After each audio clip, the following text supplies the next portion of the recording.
Hello student, welcome back to BEHS Sumati Academy. This is your science teacher Rasmi Dikshit. So we are learning the chapter 7, that is nervous system and sense organs. In the previous video we have learned about the nervous system, as nervous system is made up of our brain, spinal cord and nerves, and also we have learned about the neurons, the functional unit of a nervous system. Now, today we will learn about a very important part of the nervous system or our body, that is a brain, the thinking organ, the main important organ of our body. So the brain, basically, the brain, you can see the picture of brain in the screen.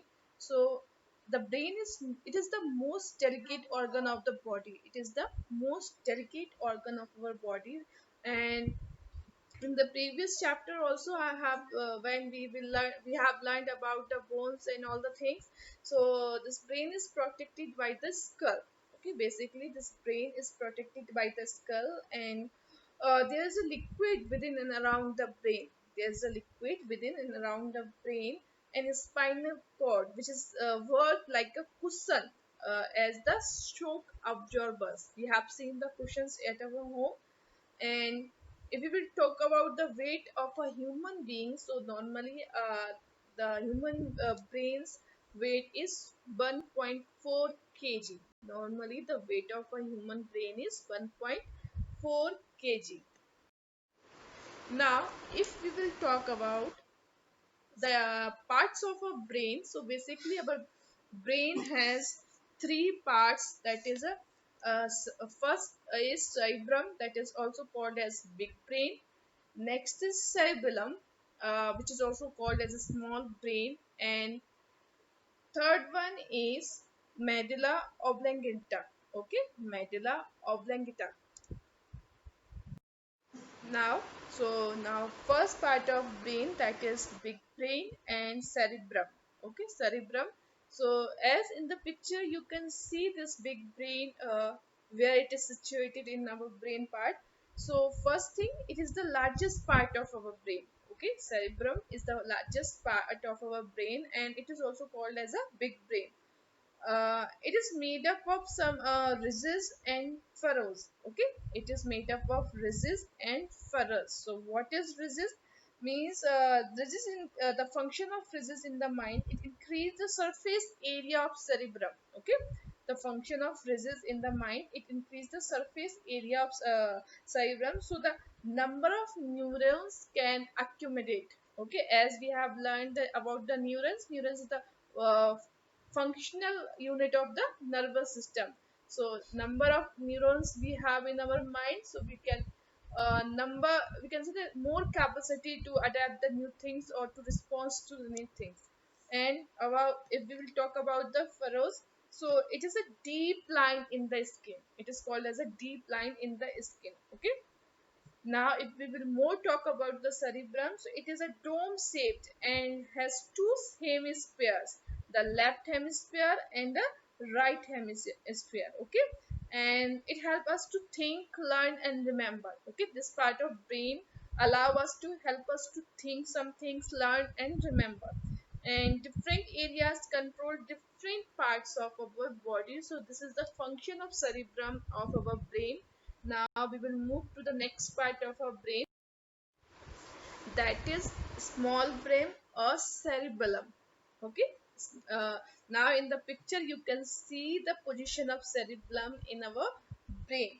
Now below the cerebrum, it is we have the small brain, the cerebellum, and this it controls the action of muscles. Okay, as the cerebrum allow us to think, learn and remember the things. Now the cerebellum controls the action of muscles. Okay, it controls the action of muscles and make them together in coordination. Okay, so cerebellum first control the action of muscles, as well as it makes them to work together in a proper coordination. It also keeps the body steady by maintaining the balance. Okay, it also makes the body steady by maintaining the balance when we talk, sit or stand or maintain the body posture. So means if we will talk about the cerebellum and cerebellum, both have different functions uh, for controlling our body. First is important, it help us to cerebellum help us to think, learn and remember the things, whereas the cerebellum help us to coordinate with our muscles. Now, the third part of our brain, that is medulla. Okay, medulla oblongata. Okay, now below the cerebellum, there is a valve-like structure. Okay, as in the picture you can see, below the cerebellum there is a valve-like structure which is called or which is known as medulla oblongata. Okay, it connects the brain to the spinal cord. Okay, this medulla connects the brain to the spinal cord, and also it controls the involuntary functions. Okay, this medulla controls the involuntary functions like breathing and heartbeat. Okay, and this part of brain is very important for our brain, as it always working, as it is a and it has the involuntary functions, so it always work even when we are sleeping.